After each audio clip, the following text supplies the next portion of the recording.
반갑습니다.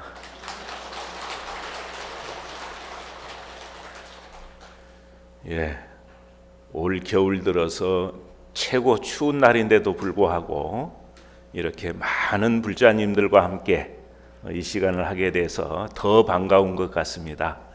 건강하시죠? 오늘은 어떻게 하면은 우리가 우리 삶을 최고로 행복하게 가꾸어낼 수 있는가, 이런 부분들을 한번 좀 같이 고민을 해봤으면 좋겠습니다. 그래서 그 방법으로 첫 번째는 청정승가와 친해지는 일이 필요하다, 이런 생각을 해봤고요. 그리고 두 번째는 대승의 가르침과 함께 할 때 우리는 우리의 삶을 가장 적극적으로 크게 감동적인 행복한 삶으로 바꿔낼 수 있다, 이렇게 생각을 해봤습니다. 벼룩이라는 곤충이 있죠. 짐승 피도 빨아먹고 하는 그 벼룩이라는 조그마한 곤충이 히말라야를 넘으려면은 어떻게 넘으면 제일 좋을까요? 벼룩이 저 히말라야 제일 높은 에베레스트 산을 탁 넘으려면은 어떻게 넘는 게 제일 좋을까요?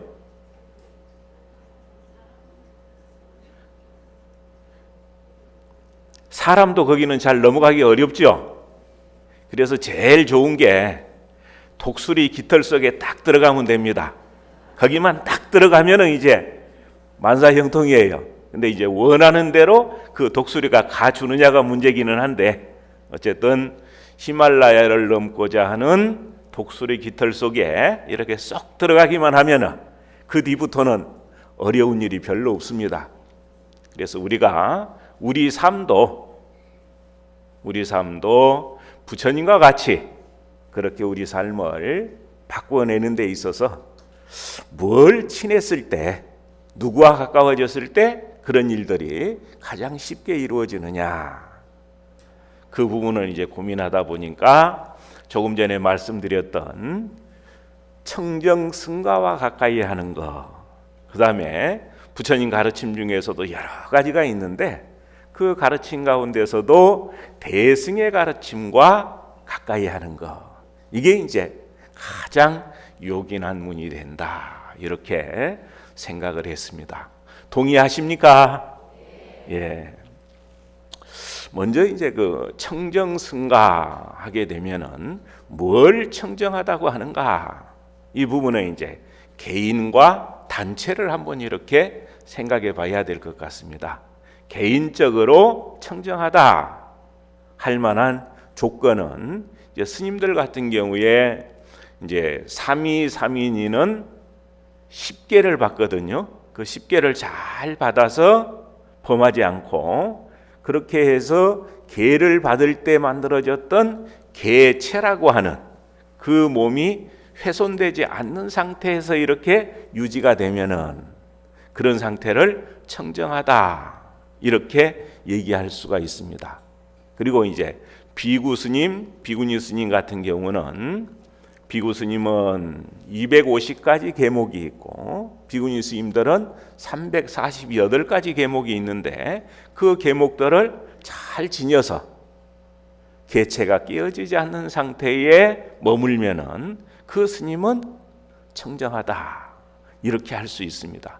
그리고 제가불자님들은 또 받을 수 있는 여러 가지 계들이 삼기오계도 있고 십선계도 있고 팔관제계도 있고 보살계도 있고 많은 계들이 있죠. 인연 따라 받아서 그걸 잘 지녀서 파하지 않으면은 청정한 겁니다. 그래서 개인적으로는 계를 받은 바 계를 범하지 않고 잘 지키는 일이 청정한 일이 되고, 근데 여럿이 모인 상태를 대중이라 그러죠. 이 대중은 4인 이상이 모였을 때 대중이라고 합니다. 그래서 이제 아무리 평하게 잘 지내도 1명, 2명, 3명까지는 별중이라 그러고요. 그리고 4명 이상이 모여가지고 함께 정진할 때 화합승가 이렇게 얘기를 합니다. 그래서 이번 동안거를 맞이해서 영축총림 통도사에서는 365분, 이번에는 공교롭게도 외우기도 쉽게 365분이 동안거 결제에 함께 동참을 했습니다. 그래서 지난 10월 보름부터 겨울철 석 달을 안거를 하는데요. 그래서 실제 이제 그 청정승가를 유지하는데 제일 중요한 것은 일단은 화합승가를 이루고, 두 번째는 그 화합승가가 안거를 해야 됩니다. 그래서 이제 안거를 하려면은 안거하기 전에 필요한 것이 결계를 해야 되고요. 그리고 결계를 하고 안거를 하고, 그 다음에 안거 기간 동안에는 보름마다 포살이라는 걸 해야 되고요. 그리고 회향하는 날 하루 전날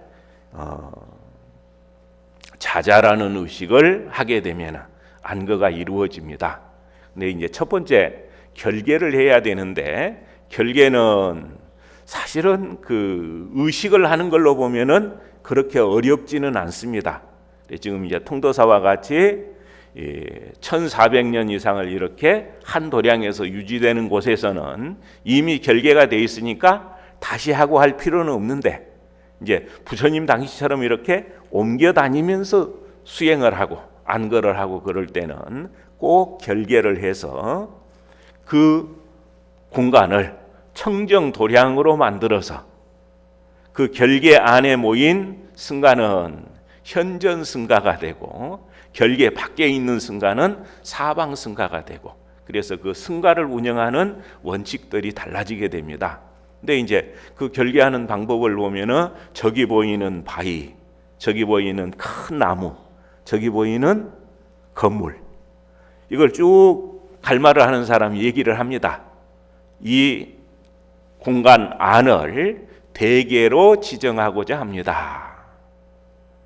이 공간을 대계로 지정하는데 의의가 있으신 분은 말씀하십시오 하고 3번 이렇게 묻게 되면은 그게 이제 백사갈마라 그럽니다. 그래서 그걸 하면은 이제 그 공간이 청정도량이 되는 거예요. 근데 이제 그렇게 만들어진 도량을 부처님께서는 금강윤이 이루어져서 거파에도 타지 않는다. 그 도량은 이렇게 표현을 합니다. 그래서 이제 금강윤이라고 하는 것은 그럼 어떤 거냐 하면은 보통 이제 연화장 세계를 얘기를 할 때 100억 개의 수미 세계가 있다 그러죠. 100억 개의 수미 세계가 있는데 하나하나의 수미 세계마다 이제 풍륜이 있고 화륜이 있고 수륜이 있고, 그 3륜 위에 수미산이 가운데 있고요. 그 수미산을 에워싸고 있는 7금산 8공덕수, 그리고 그 바깥에 이제 철이산이라고 하는 산이 하나의 수미 세계를 구성하는 기본 형태입니다. 근데 이제 그 수미 세계가 현겁에 한 번씩 완전히 파괴가 됩니다. 그래서 이제 현겁하게 되면은 천부처님이 출현하시는 기간, 그래서 그 기간을 이제 보통 80소급, 현겁 1대겁은 80소급으로 이루어져 있다.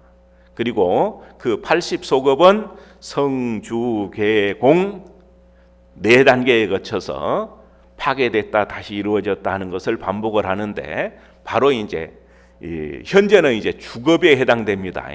그래서 지금까지 이제 그 군화모니불부터 시작해서 이제 서가모니 부처님까지 7분의 부처님이 오셨죠. 그리고 앞으로도 993분의 부처님이 더 오십니다.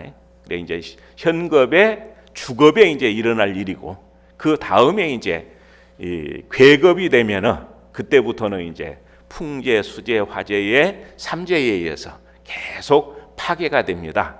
근데 파괴가 되는데 가장 많이 파괴가 될 때가 바로 이제 이 천상 사선천 가운데 제3선천까지 다 파괴가 됩니다. 그래서 이제 사선천하고 그 다음에 이제 무색계천은 파괴가 되지 않는데 그 밑에는 다 파괴가 되는 거예요. 근데 금강윤으로 변하게 되면은 현재 그 수미세계 가운데 사바세계 남선부조가 들어있는 부분은 함해 가운데 있는 4개의 섬 가운데 하나거든요. 그러니까 그 상황이 되면 다 파괴가 돼야 되는데 금강윤으로 변한 곳은 깨어지지 않는 거예요. 그래서 거파에도 흔들림 없이 이렇게 늘 원만한 상태, 이런 상태를 금강윤이 됐다, 이렇게 볼 수가 있습니다. 그래서 이 의식으로 봐서는 아주 간단한 의식인데 그 의식을 통해서 그런 변화가 일어난다. 그래서 그 부분을 이제 선문염송 같은 데 보면은 부처님께서 제석천에게 여기에 도량을 하나 지어라 하니까 풀을 하나 딱 꺾어다가 세우더니 도량을 이미 세웠습니다. 이렇게 이제 보고를 하니까 부처님께서 빙그레 웃으셨다. 이제 이런 일화가 있습니다.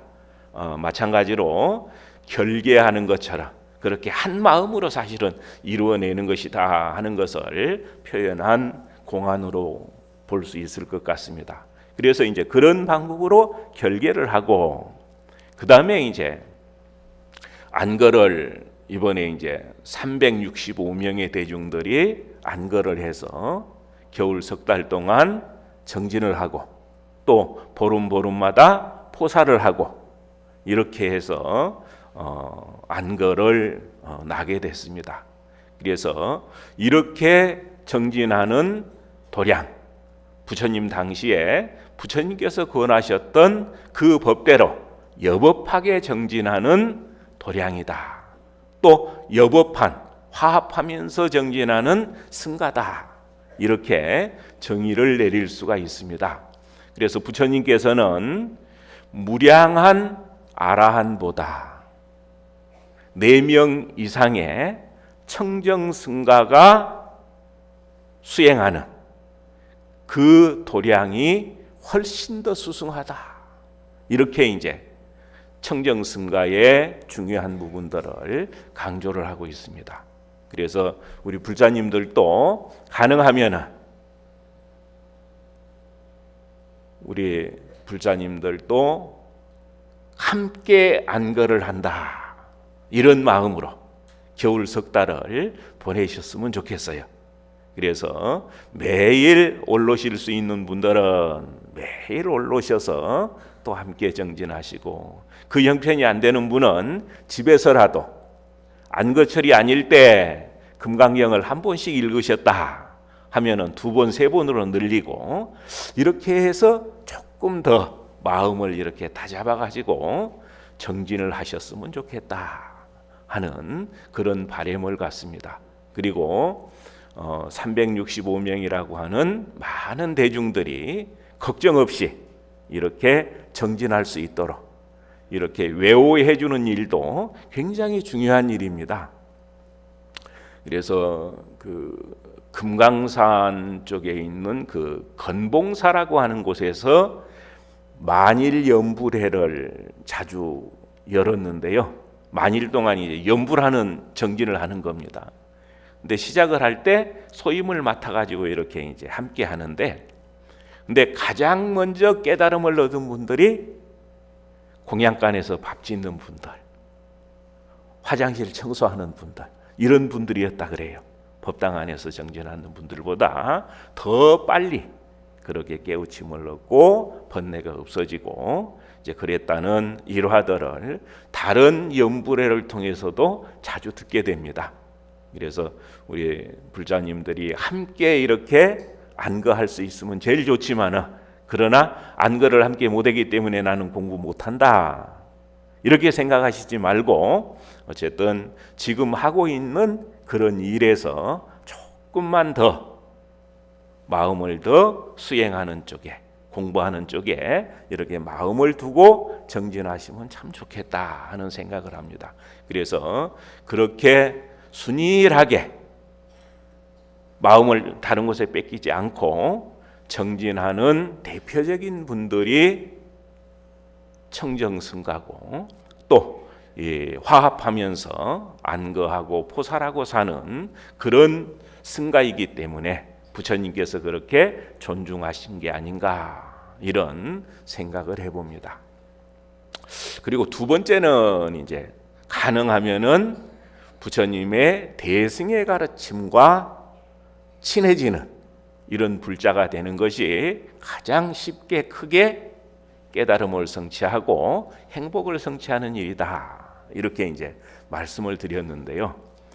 전에는 사실은 그렇게 중요하게 생각을 안 했습니다.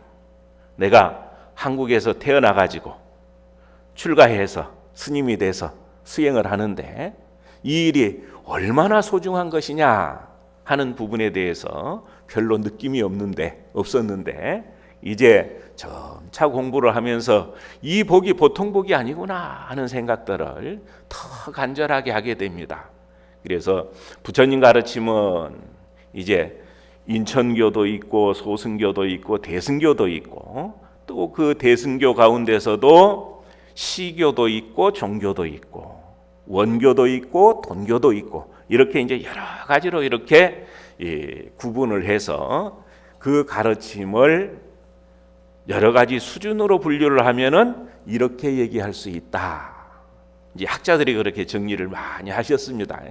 근데 한국 불교에서 가장 중요시하는 불교, 바로 대승불교고, 그 대승불교 가운데서도 일승원교와 대승실교를 가장 중요시합니다. 그래서 일승원교를 대표하는 경전 화엄경이고요. 그리고 대승실교를 대표하는 경전 법화경입니다. 이 화엄과 법화에 또 덤으로 더 좋은 수행 방법이 더해졌는데 이게 바로 선입니다. 그래서 이런 훌륭한 수행 방편을 의지해서 우리가 이제 부처님의 가르침을 실천하고 우리도 부처님처럼 그렇게 될 수 있는 준비를 하고 산다 하는 것은 그래서 정말 큰 축복인 것 같습니다. 그래서 특히나 통도사 같은 경우는 음력으로 동짓달 초하루부터 30일간 화엄살림 법회를 하죠. 전국에 있는 화엄의 최고 밝은 스님들을 모셔서 이 화엄경 안에서 우리가 행복하게 살 수 있는 그런 방법들을 어떻게 찾아내고 어떻게 내 것으로 쓸 수 있도록 하겠는가 하는 이러한 고민의 법회가 화엄살림 법회라고 생각을 합니다. 그래서 그런 법회들을 통해서 가능하면 좀 많이 들으셨으면 좋겠습니다. 부처님 가르침은 마치 양파와 같아서 내 수준대로 보이고 들리는 것 같아요. 까면 깔수록 더 소중한 것들이 많이 이렇게 보이기도 하고 들리기도 하고 그런 부분들을 볼 수가 있습니다. 그래서 가능하면은 화엄살림 때 매일 올라와서 법문을 듣는 걸로 내가 이번 안거를 한번 목표로 정해놓고 그렇게 해보자. 그렇게 해서 그 석 달 동안, 한 달 동안 이렇게 쭉 법문을 들었는데 한 달 동안 법문 듣고 나서 가장 내 가슴에 남아있는 그 한마디가 뭐냐, 이걸 좀 골라가지고요, 그걸 한번 좀 내 걸로 써보셨으면 좋겠어요. 그래서 저는 이제 화엄경 인연 맺어가지고 지금도 늘 생각하는 것이 이 야마천군 개참품에 나오는 마음은 그림을 그리는 화가의 붓끝과 같아서 능히 생각하는 바를 그려낸다. 이제 그 개송은 화엄경 제1계라고 하는 약인요교지 3세 일체불 응관법계성 일체유심조, 그 개송들은 많이 외우시죠? 그 개성 외우면 지옥도 능히 깨뜨려 버릴 수 있고 그런 화엄경의 핵심이다 해서 다 외우고 계시는데 그 개성 바로 앞에 있는 개성입니다. 그래서 한 마음이 흔들림 없이 유지될 때, 오랫동안 유지하면서 무언가를 만들어낼 때 어떤 결과를 만들어내는가. 이제 이런 부분도 출가하고 얼마 안 돼서는 설마 이게 될까? 이런 생각을 가졌던 적도 많습니다. 구체적으로 느낌이 안 오니까 부처님 말씀이니까 믿긴 믿어야 되는데 근데 믿는다고 믿었는데 영 더뎌요. 근데 점차 절밥을 먹으면서 이제는 정말 빨라진다. 한 생각이 일으킨 것들이 이렇게도 현실화가 되는구나 하는 이런 느낌들을 갖게 됩니다. 그래서 나는 안 돼. 나는 배운 게 없고 가진 게 없고 능력이 없고 재주가 없고 그렇기 때문에 안 돼. 이렇게 포기하게 되면은 아무것도 할 수가 없죠. 방 안에서 이제 따뜻하게 보일러 틀어놓고 발 뻗고 쉬는 것밖에 없습니다. 근데 그렇게 100년을 살면 행복하겠습니까? 요즘 수명이 많이 늘어서 참 좋긴 한데 이 일 없이 그냥 느는 수명은 과연 축복인가? 정말 활달하게 뭔가를 할 수 있는 그런 상태. 내가 한 생각이 일으킨 것들을 그 생각을 스스로도 행복하고 많은 사람이 행복할 수 있는 쪽에 회양할 수 있는 그러한 조건이 되는 상태에서 생명연장. 저는 이걸 축복이라고 생각을 하거든요. 맞습니까? 그래서 그렇게 하려면 우리가 정말 초름을 아껴서 그렇게 살아야 될 것 같아요. 그리고 아침에 먹었던 마음 저녁이면 또 유지 못하고 조변 석변하는 게 아니고 어쨌든 꾸준하게 유지시켜가면서 이렇게 삶을 갖고 나간다면 한 사람이 할 수 있는 일들이 정말 많은 것 같습니다. 한 사람이 수명이 길어지면 길어진 만큼 더 할 수 있겠죠. 그래서 이제 이 얘기는 우리 주변에 누구나 다 마음만 내면은 할 수 있는 그런 일인 것 같아서 얘기 하나를 해드릴까 합니다.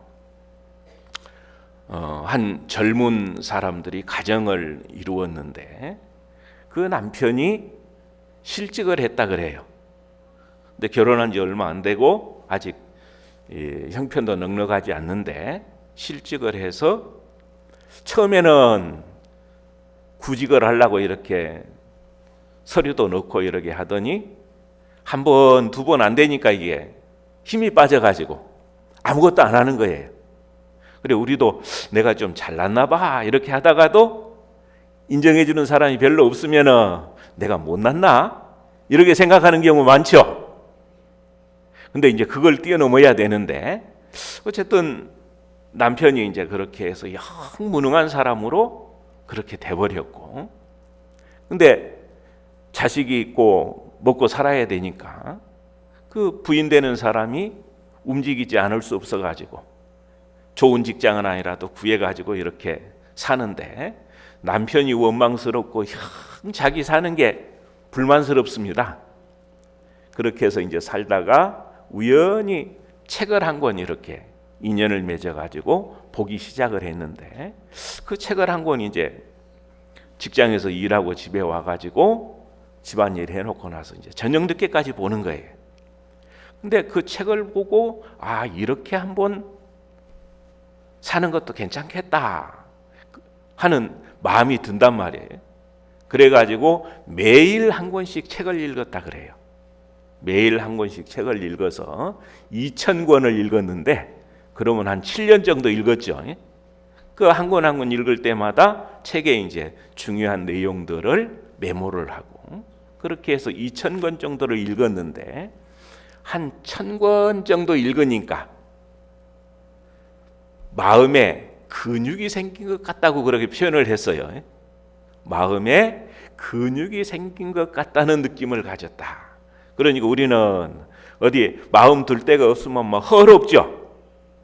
그래 해가지고 막 불안하고 붕 떠가지고 막 이렇게 이제 그러다 보니까 실속은 없으면서도 자꾸 허풍 떨기도 하고 이런 일들이 만들어지는데, 이 마음에 근육이 딱 생기니까 조금씩 생기니까 이렇게 하면 되겠다 하는 그런 느낌들이 생기고, 그래서 이제 처음에는 가벼운 책을 읽다가 점차 이제 고전도 있고 이렇게 해서 한 2,000권 정도를 그래 읽다 보니까 며칠 안 걸려가지고 책을 하나 썼다 그래요. 자기 독서한 걸 가지고. 그렇게 해서 그렇게 안 좋은 조건에서도 부인이 열심히 하는 모습을 보고 남편도 다시 힘을 얻어가지고 다시 이제 취직을 해서 그렇게 사는데, 그런 입장에서 보면은 위기라고 하는 게 꼭 안 좋은 것인가요? 위기도 어떻게 쓰느냐 하는 것에 따라서 정말 좋은 게 위기인 것 같습니다. 위기만큼 좋은 게 없다. 또 나를 칭찬하는 사람보다는 나를 비난하는 사람, 잘못했다고 아프게 지적해 주는 사람, 이런 사람이 사실은 더 소중하죠. 근데 대부분은 지도 별거 아닌 게 자꾸 지적이나 해쌌고 그렇다고 싫어하는 경우들도 적지 않은 것 같은데요. 여기는 다 좋아하시죠? 대답이 어떻게 시원찮으실까? 좋아하시죠?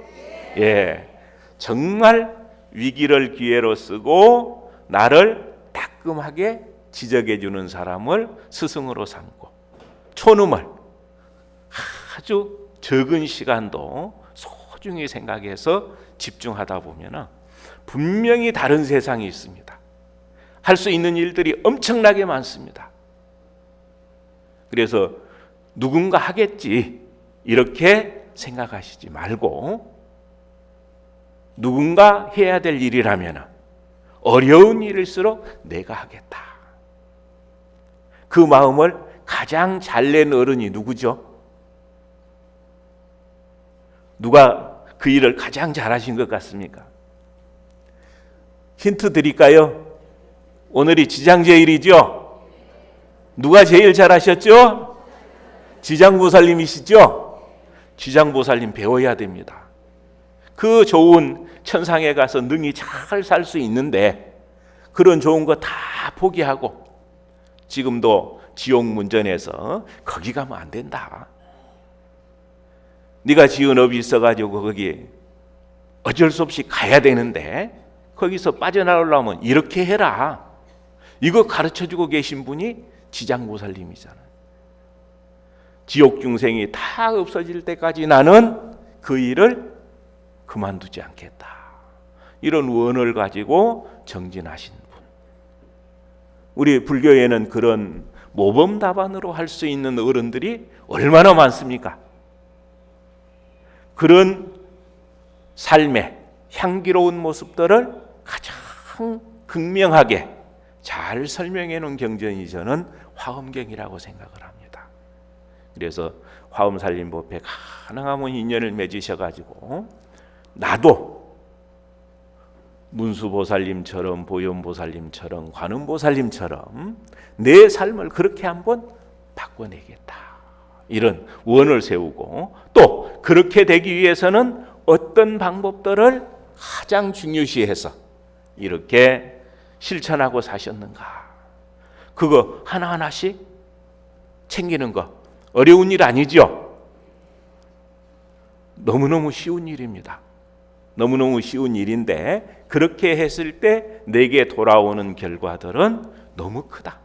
상상을 할 수 없을 정도로 큰 능력들을 이렇게 갖출 수 있는 것 같습니다. 그래서 겨울 춥다고 해가지고 잔뜩 움츠리고 그러다 보면 더 춥습니다. 그래서 요즘은 좀 시간이 안 돼서 사실은 하고 싶어도 좀 못하는 부분이 많은데요. 우리가 눈이 왔을 때 눈 길 싹 쓸어놓고 뒤돌아보면은 그 기분이 그렇게 좋을 수가 없습니다. 아, 세상의 복은 다 내게로 오는구나, 이런 느낌이 들더라고요. 그래서 남이 내 집 앞 쓸기 전에 내가 가서 쓸고, 힘 좀 남으면은 다시 주변에 못 쓸고 있는데도 쓸어주고, 이러다 보면은 불끈불끈 힘이 솟고, 또 내가 이런 놀라운 능력들을 갖고 있었구나, 이런 체험들을 참 많이 하실 겁니다. 그래서 일상생활에서 복이 없으면은 아까 그 예로 들었던 그 젊은 부부처럼 2,000권의 책을 읽어야 되는데 그럴 거 뭐 있습니까? 최고, 한국 불교에서 최고 중요시하는 경전 화엄경이죠. 그 화엄경 혼자 80권 보려면 어렵습니다. 근데 30분의 법사 스님들의 안목을 의지해서 이렇게 공부하다 보면 아마 많은 것을 이렇게 건질 수 있을 겁니다. 그래서 한 해, 두 해 이렇게 세월이 지나면서 내가 무슨 복에 이렇게 불법 인연되고, 내가 무슨 복에 이렇게 이런 마음으로 실천하면서 이렇게 행복하게 사는가, 이렇게 스스로 감동하고 다른 사람도 감동할 수 있는 이런 모습으로 아주 장엄하게, 지금도 장엄합니다마는 더 장엄한 모습으로 그렇게 모두가 바뀔 수 있을 걸로 확신을 합니다. 예, 모두 올 동안거 삼동정진은 일단 화엄살림을 열심히 참석해서 법문을 듣고 실천하는 것, 이런 것으로 정진하셨으면 좋겠다 하는 바람을 말씀을 드리고 오늘 법문을 마칠까 합니다. 성불하십시오.